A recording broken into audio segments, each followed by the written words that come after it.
I was born in Da Nang, Vietnam.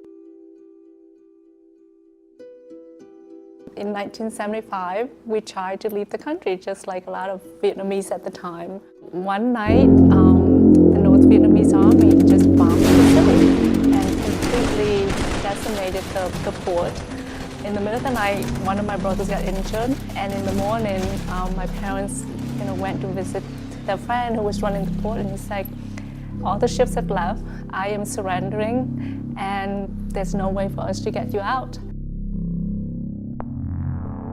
So they walked from where the port is, the naval port, back to where we live, 20 miles. And the whole along the street were basically people who had gotten killed during the night when they had bombed the city.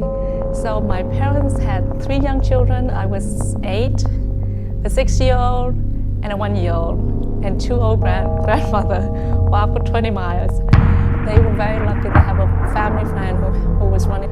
So they walked from where the port is, the naval port, back to where we live, 20 miles. And the whole along the street were basically people who had gotten killed during the night when they had bombed the city. So my parents had 3 young children. I was 8, a 6-year-old, and a 1-year-old, and 2 old grandmother walked for 20 miles.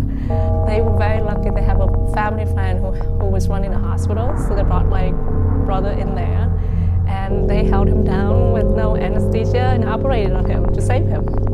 And that's how we got stuck behind. My father, he was a professor, but he also worked with the Vietnamese government. My father was put on trial in the middle of the town square, and he was condemned to the loudspeaker that he was the enemy of the state, but he was lucky.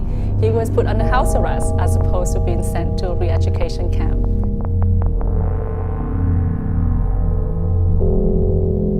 We were told that that's what my parents are trying to do, is organize an escape. He found this family, 2 brothers, who has a fishing boat. It took 4 years because they have to very quietly accumulate food supplies on the boat without getting the suspicion of the government.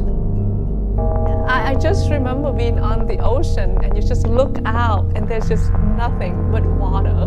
That's it. And we were on the sea for 7 days, and we sailed into Hong Kong harbor at night, and it was one of the most beautiful sights to go into that harbor with all the lights on its side, and there we were, 32 refugees on this wooden little boat.